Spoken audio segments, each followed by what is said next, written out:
We received your message and we understand. We beg you now to return our mother to us so that we can celebrate with her. This is the only way we will have peace. This is very valuable to us, and we will pay. So that is the latest message from the Guthrie siblings to the abductors in the case of their missing mother.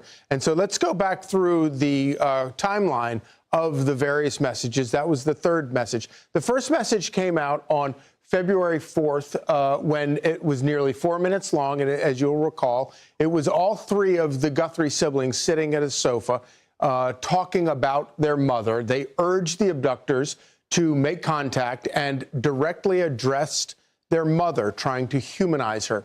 Then the very next day, there was another message. This was a shorter one at about 20 seconds long. Only son Cameron spoke, and he continued to ask the abductors to make contact, indicating that maybe they were not sure whether or not they had even had any sort of line of communication whatsoever. And then the latest was what came out yesterday evening, February 7th. That message was about 20 seconds long. Only Savannah spoke, and which they very clearly agreed to pay ransom and directly address the abductors, but not Nancy herself.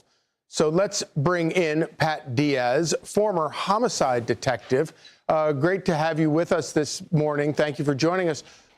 What do you make of this latest message?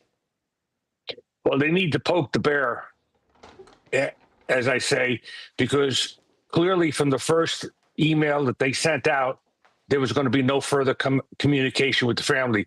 So at least they're letting them know that we're ready to pay and move forward. And I think they're trying to get them to acknowledge that. The captors also know the FBI is involved. So it's just win-win or no-win situation, right. Depending if they decide to answer. Yeah, it kind of a dual purpose, but I like your description is about poking the bear. And honestly, when I first heard that message, saw that message, my heart sank a little bit because it seemed like it was almost a last-ditch, desperate message of sorts. Well, the initial email said, this is the last communication you're going to have. This is the details. This is what you need to do. I think they're doing the right thing by saying, okay, we're ready to negotiate. We're ready to pay. Let's move forward. So throughout these messages, there has been an effort to humanize Nancy, obviously. And, we've been talking on the couch this morning, as Rachel brought up the important point about wanting to bring Nancy back to celebrate with her. What do you make of that interesting turn of phrase? Basically, the family wants to bring her home. And now we're facing a time restraint. Monday's the deadline. So they have to do something to see if they will react to the latest message that they sent out. So how does that deadline work? What do you expect to see? Will we see anything happen at that deadline? Well, there's instructions in there that says where they can send the money. So they have two options. They can send the money and be hopeful, or they can hope that to see if they communicate with the abductors. I think these people will not communicate. I think this is a professional group, and they, from the onset, said, we're not communicating. Here's the instructions, pay, or that's it. Why do you think that this is a professional outfit?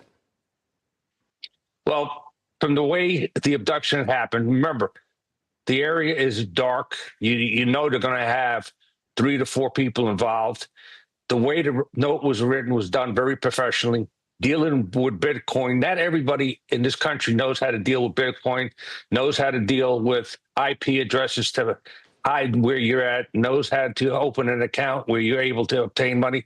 This is not somebody that just off the street that's able to, kidnap somebody and say, okay, pay us our ransom. This is a well-planned kidnapping, and unfortunately, they understand how to play the game, and they know the FBI is involved, so it's a Right. cat and mouse game with the FBI.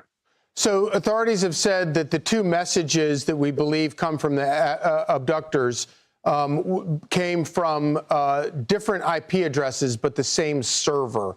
What does that tell you? What happens with an IP address, they put it in, and it goes around the world before it even gets to the like TMZ. They may hit North Korea, they may hit Moscow, then they may hit South Florida. So it's the server is going to be the same, but where it's coming from is where it's the hard part to track it down. Do you feel confident that that those people are the people that have abducted Nancy? Absolutely. Okay. Well, Absolutely. Pat Diaz, thank you so much for joining us and breaking it down for us. Thank you. I'm Steve Ducey. I'm Brian Kilmeade. And I'm Ainsley Earhart. And click here to subscribe to the Fox News YouTube page to catch our hottest interviews and most compelling analysis.